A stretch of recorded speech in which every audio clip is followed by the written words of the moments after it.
Hi, Mystery Recapped here. Today I'm going to explain a sci-fi thriller movie called The Shrinking Man. Spoilers ahead, watch out, and take care. The movie opens as we see a middle-aged man named Paul, who is swimming in the sea as Paul does, when he suddenly notices an ominous funnel in the sky. He doesn't notice that bubbles are silently forming a circle around him, but they vanish without a trace. Later, he finishes swimming and returns to the house, which is located near the coast. On May 2nd, Paul, who owns a shipbuilding company, arrives at work. The workers are busy fulfilling a crucial order that will determine whether their business survives or collapses. After checking on his subordinates, he drives home, leaving behind the hustle and bustle of the city for the peace of coastal solitude. His wife Elise and daughter Mia are waiting for him, and they seem to be a happy, idyllic family. Later, Paul notices that the kitchen faucet has stopped running, so he goes down to the basement with his daughter. Their pet cat Tofu wants to follow, but they do not let him enter because there is a fish in the aquarium in the basement that Tofu might attack. While Mia watches the fish, Paul fixes the boiler, which is leaking water. His daughter is then startled by a spider and asks Paul to kill it, but he refuses, saying that spiders are useful because they kill mosquitoes and flies. The two then play a silly game in which Paul takes on the role of a monster and pretends to eat Mia, making her burst into laughter. Upon returning upstairs, Paul starts cooking, and after dinner, the family has a lively dance party in the living room. After Mia goes to bed, Paul and Elise continue dancing together and eventually retreat to the bedroom to make love. On May 5th, Paul wakes up and takes a shower, during which he notices that the shower head has somehow become higher than before. He later puts on his shirt and realizes that it has become a bit too big, so he picks out another one. At work, he finds out that the payment for the order has been delayed yet again, and this greatly upsets him. In the evening, despite her father's bad mood, Mia manages to persuade him to tell her a bedtime story, and he even gives her a ride on his back. On May 7th, Paul notices that all his clothes have become too big for him, and that he has lost a significant amount of weight, which freaks him out. He decides to visit a doctor, where he's horrified to learn that his height is now 176 centimeters, while he claims he has been 180 ever since he was 18. The doctor attributes the shrinkage to age and stress, insisting it is nothing to worry about. But Paul objects because 4 centimeters is too much. Just ask my wife! Later at work, Paul notices that his helmet has also become too big. He grows so anxious about these changes that he cannot sleep at night, and so he decides to spend his time productively and begins working out. On May 20th, Paul takes a shower when he notices that the shower head now seems much taller than him, and furthermore, his wedding ring slips off his thinning finger. Later, he meets his wife, and both are stunned to realize that Paul has become significantly shorter than she is. The couple freaks out and rushes to the hospital, where the doctor performs all kinds of tests but cannot figure out what is wrong with him. By all accounts, the man is healthy, and the doctors only record a proportional decrease in his body measurements. Tired of the pointless tests, Paul leaves the hospital without permission and returns home. In the following days, Paul continues to shrink, and he even starts joking that it is time for him to go to the circus because Paul has become the size of Tofu. Elise worries that the cat might attack him and decides to let it outside. On June 30th, Paul, who has shrunk to the height of about 40 centimeters, is left home alone when he sees Tofu watching him curiously through the window glass. Suddenly, Paul notices someone opening the door, so he quickly begins running away to hide and gets under a bed. There, he learns that the man is a realtor who is showing the house to guests. The realtor explains how the owner is selling the house, supposedly because her husband has disappeared and there are too many memories here. I didn't disappear, I just shrank! Sometime later, when Elise returns home, Paul scolds her, saying that she did not warn him about the visitors and decided to sell the house without even telling him. Elise explains that she has no choice since he refuses to see the doctors and the family has no way to pay the mortgage because he's the one earning the money. Paul replies that he doesn't want to be a lab rat and does not consider himself sick, so his frustrated wife struggles to make him understand the gravity of the situation. Oh, gravity? That's hilarious! On July 5th, Mia places her shrunken father in a dollhouse where he can live in relative safety and comfort. While looking around his new place, Paul tries to joke around with his daughter and dances with the doll to entertain her. But when Mia wants to play monster and growls at her father, her scream hurts his tiny eardrums, so Mia quickly feels bad and apologizes. At night, Paul climbs into bed with his wife after climbing up her hand, which now feels enormous to him. July 10th, Paul makes himself a mini rope with a hook from fishing tackle, since getting around the house has become become increasingly difficult for him. At that moment, Tofu suddenly sneaks into the house through a small door, which makes Paul scared of him. While trying to avoid the animal, Paul accidentally trips over a hook and injures himself. He takes off his bloody shirt, after which he arms himself with a sewing needle and runs toward the dollhouse. Regardless, Tofu continues chasing him, so Paul has to save himself by rolling through a crack in the basement door. The cat then raises its paw to attack its prey, which causes Paul to fall off the stairs and land in a trash bin in the basement. Sometime later, Elise returns home and sees her husband's bloody shirt on the floor, so she starts looking for him. She searches the basement where Paul desperately calls out for her, but she does not hear him. Tofu also arrives at this moment, so Paul tries to attract the cat's attention to alert his wife. However, Elise assumes that the cat must have killed and eaten her husband, so she feels devastated and heads upstairs, while poor Paul is left alone. After spending the whole day in the trash bin, Paul makes himself new clothes and climbs out to inspect the basement. He makes his way out of the box and into the vastness of the basement, where he finds the needle that fell with him. Paul arms himself and soon hears the sound of a spider, so he hurries to the leaking boiler to quench his thirst and wash up a bit. The next morning, Paul hears a noise upstairs, so he runs to the stairs but fails to attract his family's attention. He hears Mia saying she wants to go down to the basement to find her father, but her mother does not let her. The man realizes it is too early to give up and finds a piece of white chalk, which he uses to write his name, Paul, on the floor. The plan is excellent, but it has one major flaw. No one from the family goes downstairs. And given that this movie came out in 2025, they probably don't know how to read anyway. Later, Paul feels hungry and looks for food, during which he finds a mousetrap set with a piece of cheese. While some ants are devouring it, he shoves them away with his needle, then drops a nail on the trap to try to activate it. Paul then begins eating the cheese, during which a spider appears above him and begins terrorizing him, so the man has to make noise to drive it away. Later, Paul tries to break through a hole in the cardboard box near the aquarium with the help of a nail, a piece of rag, and a bottle cap with water in it. Although it takes a long time, by soaking the cardboard, he manages to make a breach to get inside. Paul spots a box of matches among the junk and office supplies, but he cannot reach them. He does not have the strength to push aside the book blocking his path, so he barricades the exit and decides to stay there for the night. On July 15th, Paul hears noises upstairs, so he tries to get his wife's attention by banging a nail into paperclip, but all his efforts are in vain. He hears his wife's phone conversation and learns that the house has already been sold and that they will soon be moving out. Realizing that there is no point in waiting, Paul decides to get drunk and approaches the wine cellar in the basement. After poking a hole in a bottle cork with the needle, he scoops up the dripping wine with a thimble and drinks it. However, the alcohol makes him feel sick, and he begins vomiting immediately. Just then, Paul notices the spider watching him, and the creature has now grown much bigger than him. Paul arms himself with a needle and climbs onto the aquarium before calling the spider to battle. Moments later, the spider startles Paul and causes him to fall into the water in the aquarium. However, he remembers how he used to dive into the sea and tries to catch a moment of peace while looking at the goldfish, which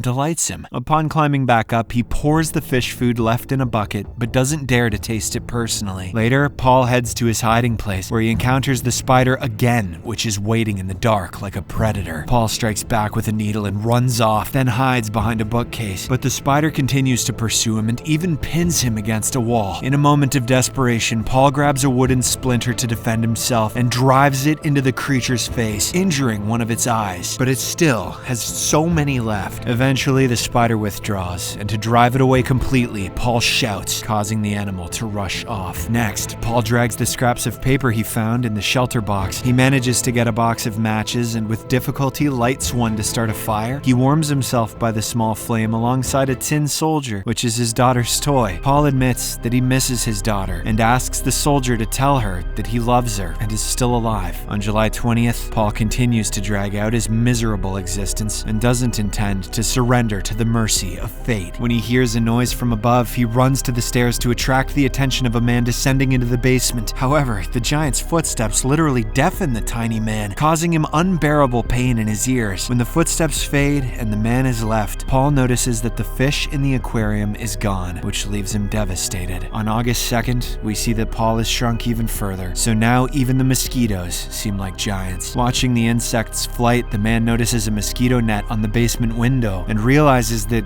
he can escape through it. Gathering all his strength, Paul climbs onto the wooden leg of the shelving unit, positioned at the top. After catching his breath, he accelerates and jumps onto the stone basement wall cladding. The gap between the stones is now so wide to him that it resembles a mountain road. Soon, when it gets dark, he reaches the boiler and discovers a spider's lair nearby. The man tries to carefully move around the web, but accidentally stumbles into it, causing the spider to slowly creep toward him. It is no longer a harmless spider, but a massive monster, and Paul is so frightened that he pees himself and braces for his death. But at the last moment, the spider retreats, either because it fails to notice Paul due to its damaged eye or because it takes pity on him. With this, Paul continues moving forward and reaches the mosquito net, but he is still too big to fit through the mesh, so he has to wait until morning to shrink even further. The next morning, on August 7th, he is woken by a gentle touch of an ant on his leg. The massive spider then approaches him, but fortunately Paul is already shrunk enough to crawl through the net and escape, while the spider is too big to follow. Next, Paul finally escapes into the outside world, where the danger is even greater. He freely walks along the ground, stops at a drop of water, then notices a white butterfly flying toward him. He reflects in an internal monologue and tells himself that he has finally left the cage and is no longer afraid of anything.